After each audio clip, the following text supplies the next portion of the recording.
सब जनों को लगता है, ज्यादातर बूढ़ों को, कि मेरे पास है, कहीं छीन ना जाए मेरा बैंक बैलेंस, मेरे प्रॉपर्टी। उन लोगों से मैं पूछना चाहता हूं, क्या है तुम्हारे पास, कितना है? तुमसे भी ज्यादा दूसरों के पास बहुत है, तो डरना क्यों? डर किस बात का कि जो है तुम्हारे पास वो खो जाएगा? धन जो तुम सोचते हो तुम्हारे पास है, खो नहीं सकता। कैसे बचाओगे तुम उसे? तुम कल पड़े रह जाओगे, सांस नहीं चलेगी, आएगी जाएगी मक्खियां उड़ेगी तुम्हारे चेहरे पर, तुम उड़ा भी न सकोगे। धन यहीं का यहीं पड़ा रह जाएगा। क्या धन तुम्हारा है? तुम नहीं थे तब भी था, और तुम नहीं रहोगे तब भी रहेगा। और ध्यान रखना, हान रोका नहीं कि तुम खो गए, मालिक खो गया और धन रोया। धन को तो पता ही नहीं कि तुम मालिक हो। तुमने ही मान रखा है कि I am the boss, I am the king, मैं उसका मालिक।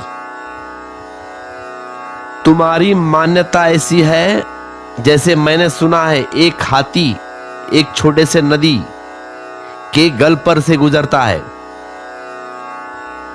और एक मक्खी उस हाथी के सिर पर बैठती है। जब पुल कंपने लगे और उस मक्खी ने कहा, देखो हमारे वजन से पुल कंपा है, मेरे वजन से, इतना है मेरा वजन। उस हाथी ने कहा, बेटा हमारे वजन से पुल हिल रहा है, तुम्हारे वजन से नहीं।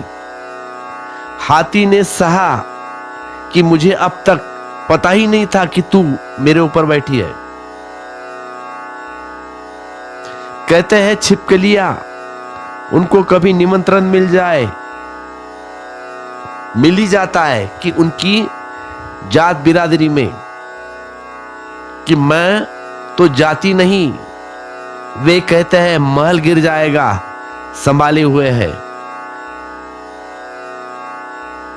छिपकलियां चली पाएगी तो महल गिर ही जाएगा। तुम्हारी भ्रांति है कि तुम्हारा पास कुछ है, तुम्हारे पास कुछ है, तुम्हारी मालकियत झूठी है। हां, जो है तुम्हारे पास है वह तुम्हारे पास है, उसे न कभी किसी ने छीना है, न कोई छीन पाएगा। असलियत में संपदा की परिभाषा यही है कि जो छीना न जा सके, जो छीना न जा सके, जो छीन जा सके वह तो विपदा है, संपत्ति नहीं। वह संपत्ति नहीं, वह विपत्ति है।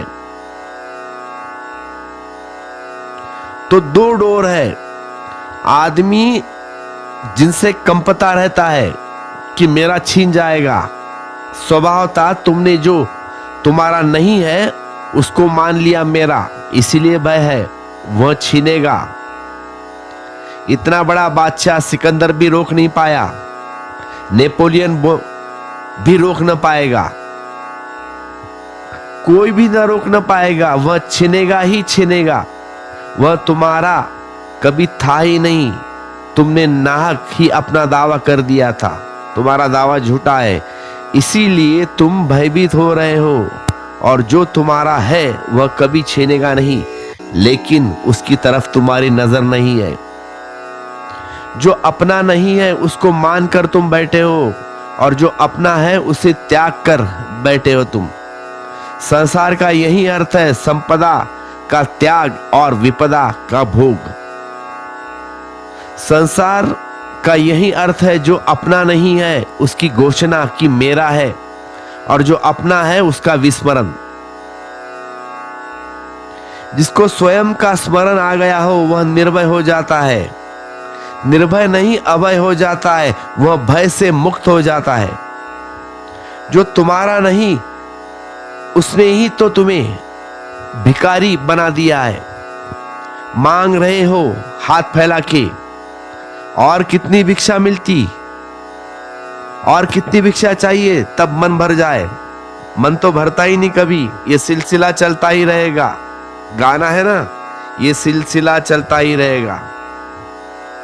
बुद्ध कहते हैं मन की आकांक्षा दुष्पुर है, वासना दुष्पुर है, वह कभी भरता नहीं।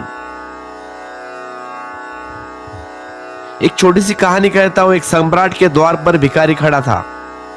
सम्राट ने कहा कि क्या चाहते हो भाई? उस भिखारी ने कहा कि कुछ ज्यादा नहीं चाहता, यह मेरा भिक्षा पात्र भर दिया जाए। इतनी मांग है मेरी, ये मेरा भिक्षा पात्र भर दिया जाए। छोटा सा पात्र था। सम्राट ने मजाक में कह दिया कि अब जब यह भिखारी सामने खड़ा है और पात्र भरवाना है और छोटा सा पात्र है खाली, क्या अन्न के दानों से भरना है, क्या स्वर्ण अशर्फियों से भरना चाहता है? बता। तो उसने कहा नहीं, स्वर्ण से भर दो, अशर्फियों से भर दो। सम्राट ने आदेश दिया कि लाओ स्वर्ण अशर्फिया और उसका भिक्षा पात्र भर दो। तो राजा के नौकरों ने लाया सब पूरा, डाल दिया उसकी भिक्षा पात्र में। लेकिन राजा भी मुश्किल में पड़ गया और उसके सिपाही भी, दोनों हैरान। वह स्वर्ण अशर्फिया खो गई उस पात्र में डालते ही, और पात्र खाली का खाली। अब राजा भी जिद पकड़ ली उसने कि ये मुझे हैरान करवाया तो मैं भी कुछ कम नहीं, मैं उसका स्वर्ण पत्र से उसका भिक्षा पात्र भर के ही रहूंगा, चाहे मेरा पूरा साम्राज्य लुट जाए, लेकिन मैं भिखारी से नहीं हारूंगा। ऐसी हालत तुम्हारी है। उसने फिर कहा अपने वजीर से कि लाओ और भर दो इसके पूरे। लेकिन धीरे धीरे उसके हाथ पैर कंपने लगे, क्योंकि डालते गया और सोना खोता गया वो पूरा। जैसे ही अशर्फी या सोना उसके भिक्षा पात्र में डालता हुआ गायब हो जाता। वजीर ने कहा कि ये तो सब लुटा जाएगा, फिर महाराज बंद करो नहीं तो सब लुट जाएगा। क्योंकि यह पात्र साधारण पात्र नहीं मालूम होता, यह कोई जादू का पात्र मालूम होता है। यह आदमी तो कोई शैतान है। तब उस भिखारी ने कहा कि मैं सिर्फ आदमी हूं, शैतान नहीं, और यह पात्र आदमी के हृदय से बना है, और हृदय कभी भरता नहीं। हृदय कभी भरता नहीं, इसमें कुछ शैतानियत नहीं, सिर्फ मनुष्यता है। कहते सम्राट उतरा उस सिंहासन से, उस भिखारी के पैर छुए और उसने कहा कि मुझे एक बात समझ में आ गई, न तेरा पात्र भरता है न मेरा, ना तेरा पात्र भरता है ना मेरा भरा है। तेरे पात्र में भी सब स्वर्ण अशर्फिया खो गई और मेरे पात्र में भी खो गई थी, लेकिन तूने मुझे जगा दिया। बस अब इसको भरने की कोई जरूरत न रही। अब इस पात्र को ही फेंक देना है, जो भरता ही नहीं उस पात्र को क्या धोना। लेकिन आदमी मांगते चला जाता है जो उसका नहीं है, और चाहिए और चाहिए। पहले किराए के घर में रहता था, अब खुद का घर लिया, अब सेकंड होम चाहिए, अब मर्सिडीज चाहिए, ऑडी चाहिए, लेकिन चाहिए।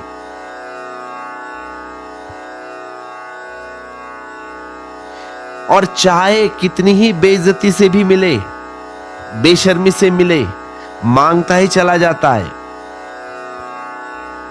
भिखारी बड़े शर्म होते हैं, भिखारी बड़े बेशर्म होते हैं। तुम उनसे कहते हो चले जाओ आगे, वो हटते नहीं, वो डटकर खड़े रहते हैं तुम्हारे सामने। बड़े हठधर्मी होते हैं भिखारी, हठ योगी। भिखमंगा मन ही बड़ा जिद्दी है, भिखमंगे का बड़ी बेशर्मी से मांगते चले जाता है। पिला दे ओक से साकी जो मुझसे नफरत है, पिला दे ओक से साकी जो मुझसे नफरत है। प्याला अगर नहीं देता ना तो दे शराब तो दे। ओक से ही पिला दे, प्यारा अगर नहीं देना न दे शराब तो दे। मांगे चले जाते हैं, कोई लज्जा भी नहीं, पात्र कभी भरता ही नहीं। कितने जन्मों से तुमने मांगा है, कब जागोगे, कब आंख खुलेगी? कितनी बेइज्जती से मांगते हो अभी भी, एक ही है परमात्मा मुझे दे। कितने धक्के मुक्के खाए, कितनी बार निकाले गए हो महफिल से, फिर भी खड़े हो बेशर्मी से। पिला दे ओके से साकी जो मुझसे नफरत है, प्यार अगर नहीं देना न दे शराब तो दे। संसार में आदमी कितनी बेइज्जती झेल लेता है, कितनी बेशर्मी से मांगते चले जाता है, और एक बात नहीं देखता कि इतना मांगा लिया, कुछ भरता ही नहीं, पात्र खाली का खाली। कितना मांग लिया, कुछ भरता नहीं, दुष्पूर है। जिस दिन यह दिखाई पड़ता है उस दिन तुम पात्र को छोड़ देते हो, उसी क्षण अभय उत्पन्न हो जाता है। अभय उन्हीं को उत्पन्न होता है जिन्होंने यह सत्य देख लिया, जो तुम्हारा है वह भरता नहीं।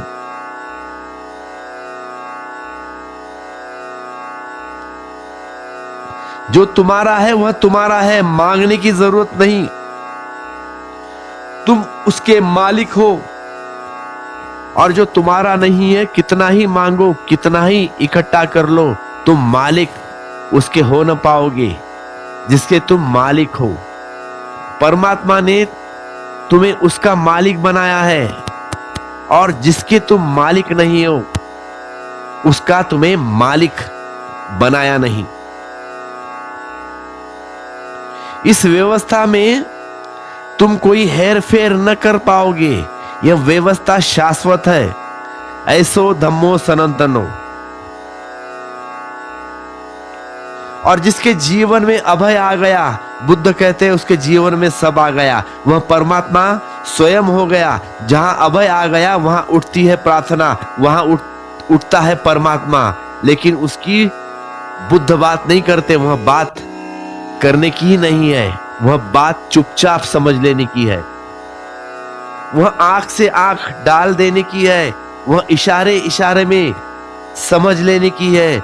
जोर से कहने के में मजा बिगड़ जाता है, वह बात चुप्पी में कहने की है। इसलिए बुद्ध उसकी बात नहीं करते, वे मूल बात कहते हैं, आधार रख देते हैं, फिर वे कहते हैं बीज डाल दिया, फिर तो वह अपने से ही अंकुर बना जाता है।